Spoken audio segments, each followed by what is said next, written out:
মানব জীবন কতিপয় নিমেষ মাত্র স্থায়ী।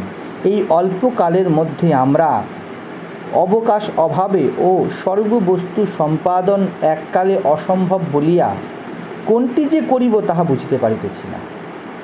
তপশ্চর্যা নিরত হইয়া ভাগীরথী তটে বাস করিব, অথবা গুণবতী রম্যা পত্নীগণের সপ্রেম পরিচর্যা করিব, কীর্তি প্রতিষ্ঠাদি লাভের জন্য সাংখ্য বেদান্ত আদি শাস্ত্র অনুশীলনে প্রবৃত্ত হইব, অথবা বিবিধ কাব্য অলঙ্কার আদির রসপানেই তৎপর হইব।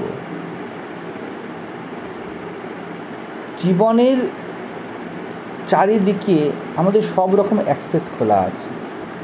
একটা মানব জীবনের কথা বলে দিয়েছে, হ্যাঁ, মানে কোনো জ্ঞানীর কথা বলছে, একটা অ্যাভারেজ মানুষ জীবনের কথা বলছে সময়ের এত অভাব, এবং আজকালকার দিনে আরও অ্যাক্সেস বেড়েছে, ভোগের সব রকম ব্যবস্থা আছে। আমি আগের দিন হেয়ার ডাইয়ের কথা বলছিলাম, সেরকম সব ব্যবস্থা আছে। যাবতীয় ব্যবস্থা করে ফেলার এত সুযোগ থাকার কারণে জীব ভ্রান্ত হয়ে যায় যে কোন পথে যাব। এই পথভ্রান্ত এত দূর অবধি হতো না।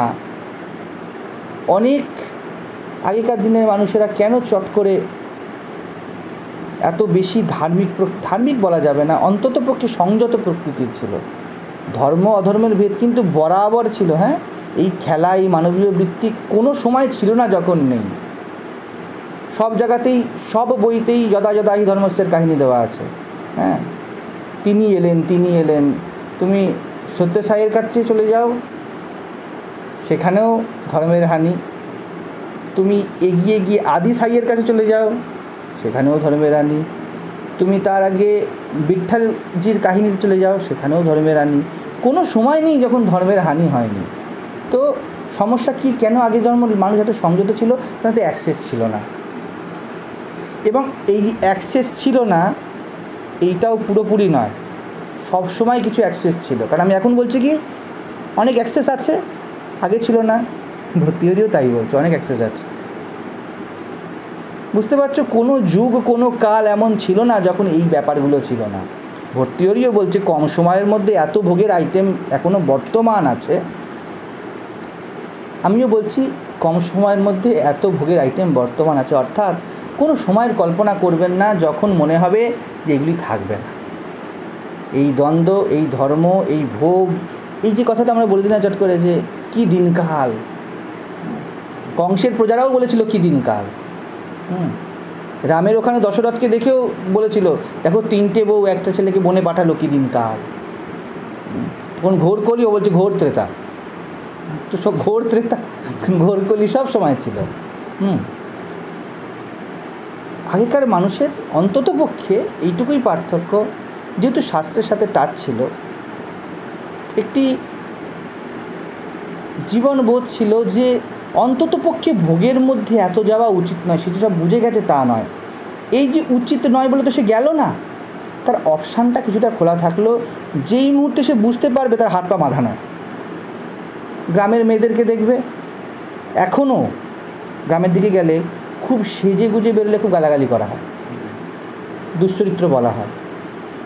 এই জন্য নয় যে এই জিনিসটি খারাপ, তারা বুঝতো যে দেহকে এত চর্চা করার কী আছে, দেহে এত মন কেন।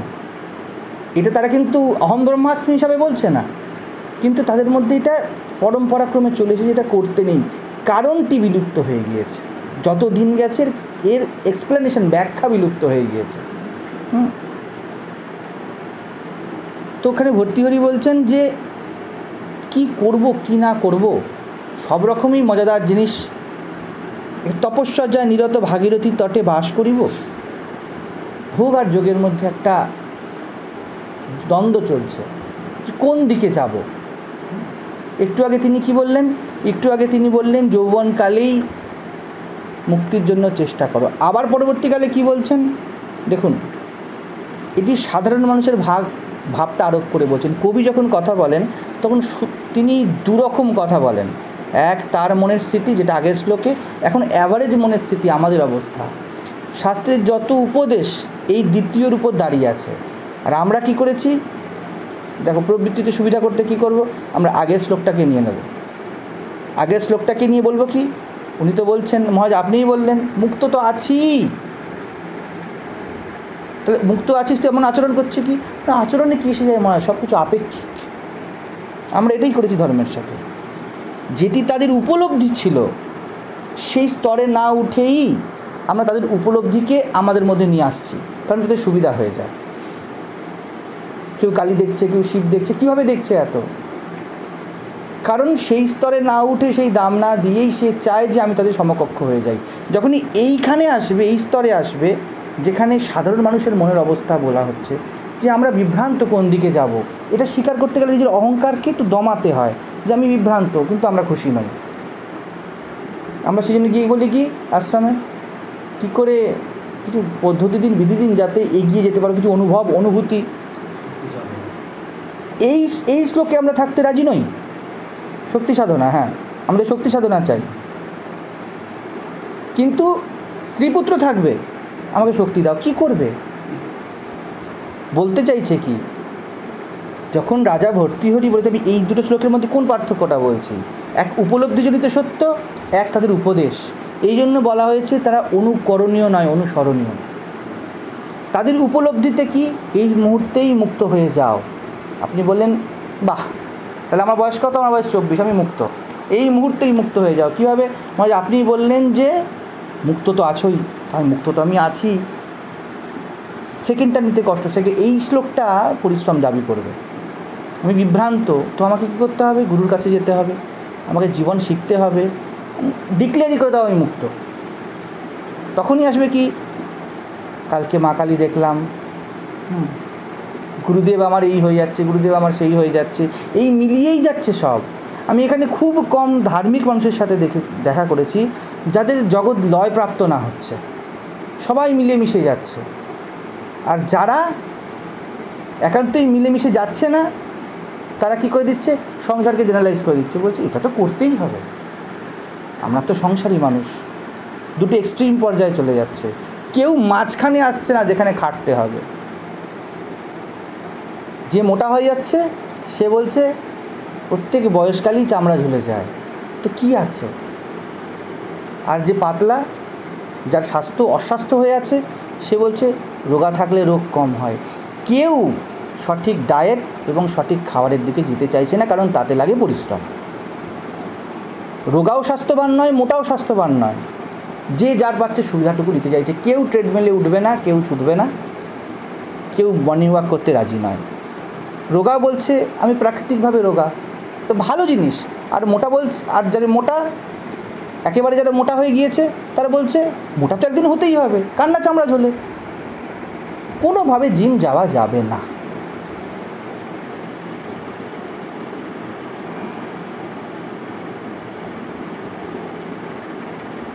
কনফিউজড মাইন্ড আমাদের, এক্ষেত্রে ভর্তৃহরিরও কনফিউজড মাইন্ড। তিনি জীবভাব আরোপ করে বলছেন এই দুটো শাস্ত্র পড়তে গেলে কিন্তু খুব ভেদ করবে, বিশেষ করে মহাপুরুষের জীবনী পড়তে গেলে। তারা দুস্তরে কথা বলতেই থাকবেন, বারবার বলতে থাকবেন। ঠাকুর কখনো কখনো বলছেন, মা আমি তো দুই দেখছি না,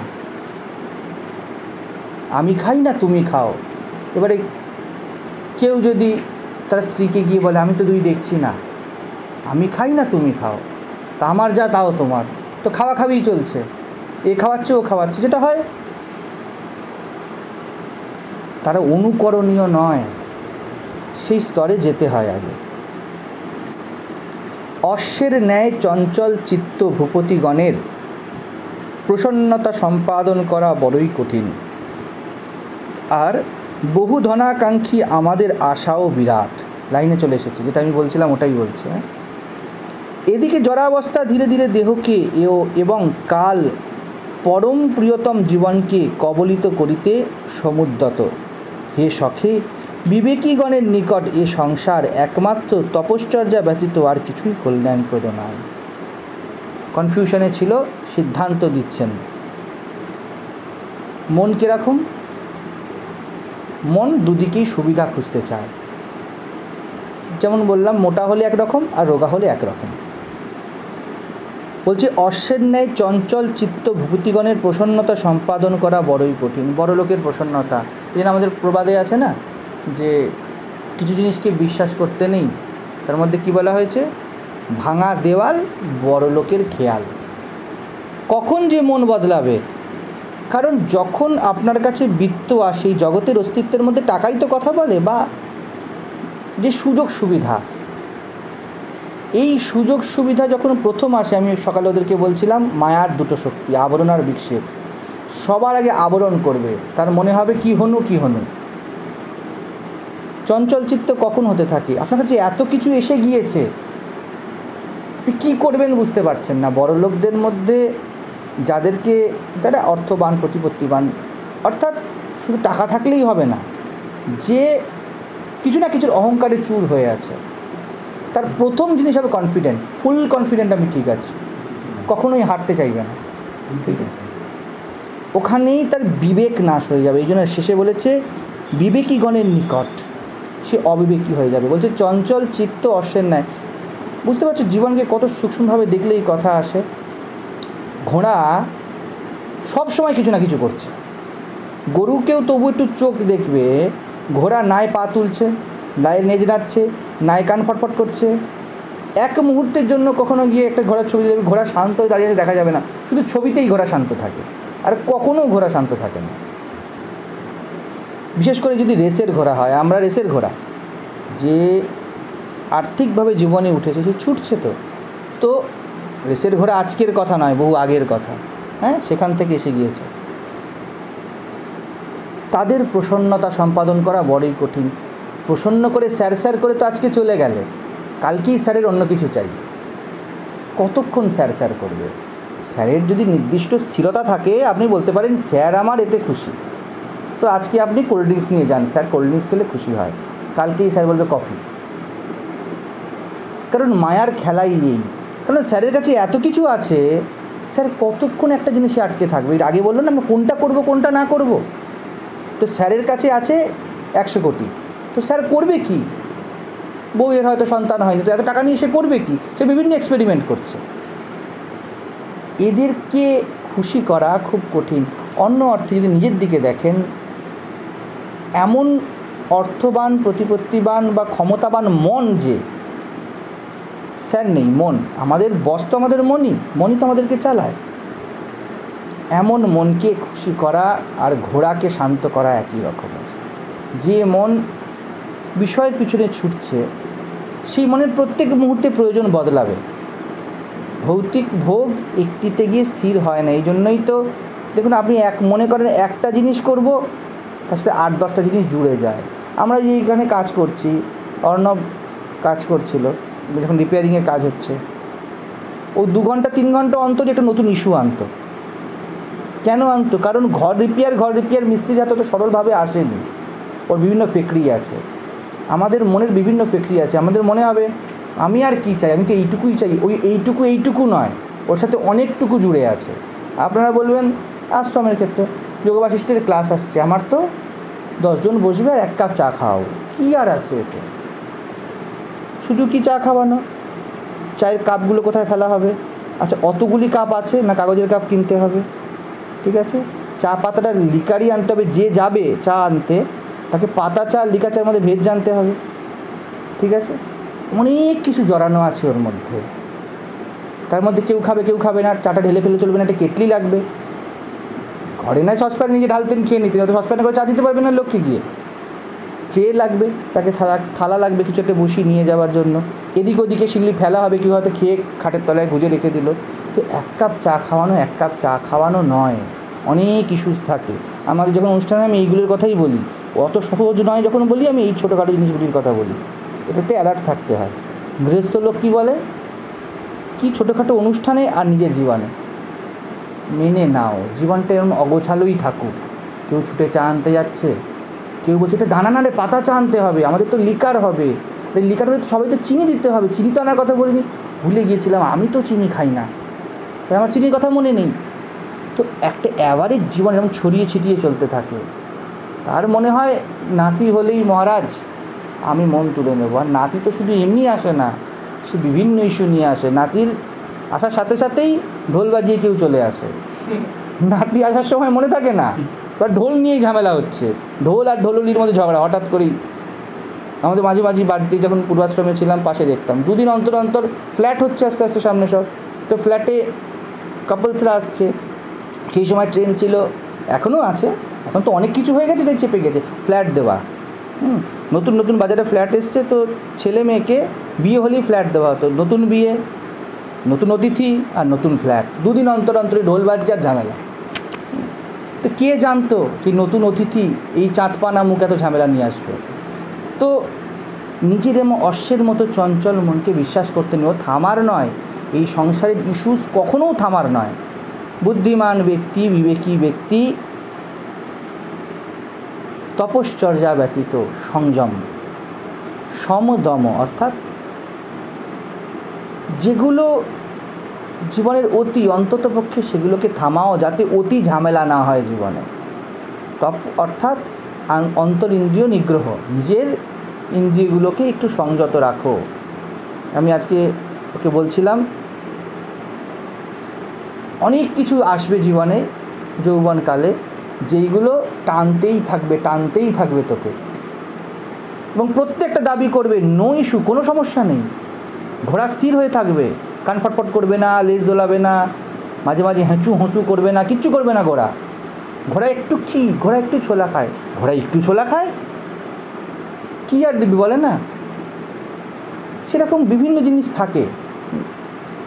আর বলছে আমাদের আশাও বিরাট, শুধু এইটুকুই থামা নয়, যখনই ভোগ করতে গিয়ে আপনি অবস্ট্যাকল পাবেন, ওই ভোগের যে ইচ্ছা অন্যদিকে রাস্তা খুঁজতে থাকবে। একটা ঝামেলা এলো জীবনে, সেটা মিটলো না, মিটতে বিরক্তি এসে গেল, বিরক্তি এলোই মানে ওই এনার্জিটা অন্যদিকে টার্ন করবে। তো ওটা তো চ্যানেলাইজ হয়নি, ওটা তো বিবেকপূর্বক তপশ্চর্যা হয়ে যায়নি। আমরা তো ইউ টার্ন দেবো না, এখান দিয়ে জল গড়াচ্ছিল, সামনে পাথর পেলো, তো জল ডান দিক দিয়ে গড়াবে, ডান দিক দিয়ে গড়িয়ে গিয়েও আবার কিছু একটা জায়গায় আটকাবে, আবার কোন দিকে ফেকরি বেরোবে। এটিকেই পঞ্চদশ অধ্যায় বলেছে অশ্বত্থ মেনম, অশ্বত্থ গাছ বলেছে, সংসারকে ঊর্ধ্বমূল অধঃশাখা বলেছে। এইভাবেই যন্ত্রণার শাখা সংসারে ছড়াতে থাকে। কী উপায়? বিবেক, একমাত্র বিবেক। দাঁড়াও, ভাবো, এগাও, এবং বাইরে কোথাও নয়, নিজের সাথে বসো আর ভাবো কি করতে চলেছো, কী করছো, তার আগে উত্তর দাও। সব সময় মাথায় রাখো, কে আমি, যে কোনো এফোর্ট দেব, কে আমি। এই মূলভূত প্রশ্ন যদি সর্ট আউট না হয়, এবং কোনো শাস্ত্রীয় চর্চা নেই, প্রত্যেক মুহূর্তে আবার নিয়ম বানিয়ে ফেলবেন না, চা করতে গিয়ে ভাবছি কে আমি যে চা খাবো, এরম বলছি না, এরম হয়ে যায়। না মহারাজ বলেছেন কে আমি চা খাবো, অনেকে এরকম বলবে এসে, আর কি মহারাজ চা খাবো, যবে থেকে আপনার ওই লেকচারটা শুনেছি, কে আমি প্রশ্ন করা, আমি প্রশ্ন করতেই থাকি। তা আপনার এত রোগ কী করে হয়ে গেল? বলে পায়খানাও যাই না, যাওয়ার সেভাবে কে আমি যে গিয়ে ত্যাগ করবো, যেটা জিজ্ঞেস করবো যে এবার তো পটিতে গেল, এটাই বলবে কে আমি। একবার ইএমআই এর পেমেন্টে বলো কে আমি, বুঝিয়ে দিয়ে যাবে কে তুমি। হ্যাঁ, কেউ টাকা চাইতে আসলে বললো কে আমি, যার থেকে তুমি লোনের টাকা চাইছো।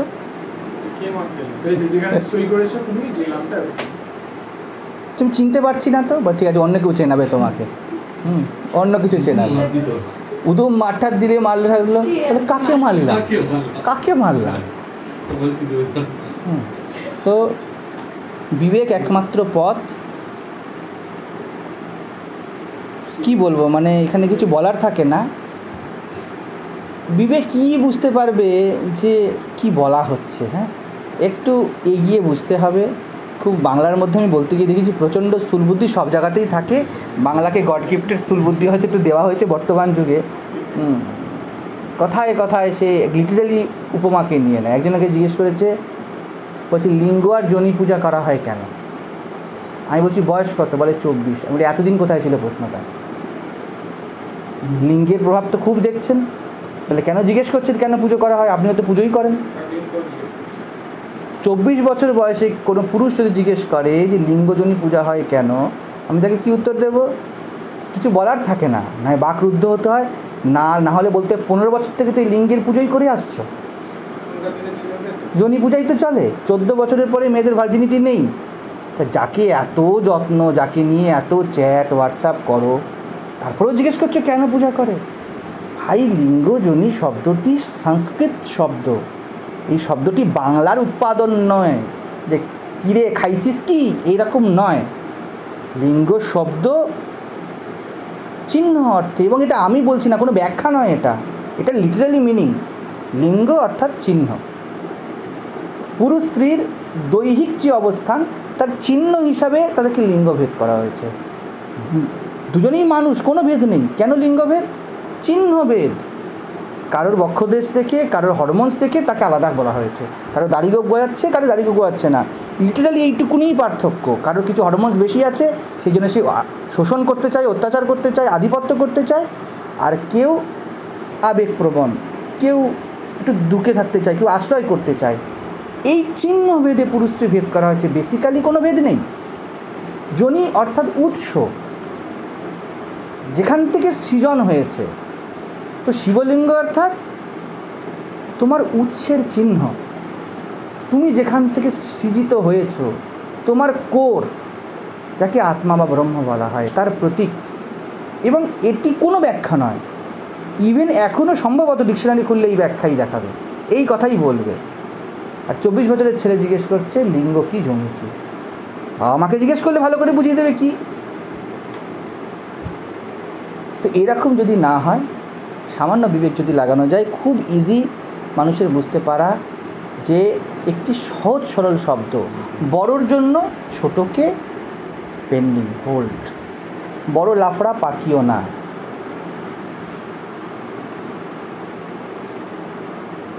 এর থেকে বেশি আর কিছু কল্যাণপ্রদ নাই। সমদম করতে এমনি এমনি বলেনি, আপনি তপশ্চর্যা করলে আপনি তপস্বী হয়ে যাবেন, এই জন্য বলা হয়নি। তপশ্চর্যা এই অর্থে বলা হয়, বেকার যন্ত্রণা জ্বালা জীবনে যে আনছে না, সে তপস্বী। যে সুবিধাকে না বলছে, সুবিধাকে না বলছে মানে আপনাকে কেউ 1 প্লেট খেতে দিল, মহারাজজি খান, না বলে দেওয়া হবে? পেটে আলসার আর আপনাকে দিল মালাই, না, দুধ আমার পেটে সইবে না, একে বলে তপশ্চর্যা। আর আমরা কি বলে দিয়েছি? প্রচণ্ড পেটে খিদে, আমি খাবো না, আমি তপস্বী, একে তপশ্চর্যা বলা হয়নি। কিসে তোমার হিত? এই জন্য আমি আগে উপবাস খুব দৃঢ় করতাম, তারপরে দেখতাম মাইগ্রেন হয়ে গিয়েছে। অনেকেই আমাকে বললো যে আপনি ছেড়েই দিলেন। তো ছেড়ে দেবো না তো কী করবো? আমার মাইগ্রেন থাক না থাক, খাই না খাই, উদ্দেশ্য কি? রাম চিন্তা করা। তাতে যেটা সুবিধা সেটা করতে হবে, তাকে তপস্যা বলা হবে। সঠিক তাপ যাতে ওঠে, সঠিক প্রশ্ন যাতে জীবনে আসে। কথায় কথায় প্রশ্ন তুলে দেওয়াই কিন্তু জিজ্ঞাসা নয়, বেফালতু 90% জিজ্ঞাসা। সঠিক প্রশ্ন করাকেই জিজ্ঞাসা বলা হবে। ঠিক তেমনই সঠিকভাবে তাপ যাতে ওঠে, আসল প্রশ্ন যেন জীবনে আসে, তার জন্য যা করা যায় তাকে তপস্যা বলা। ঠিক আছে।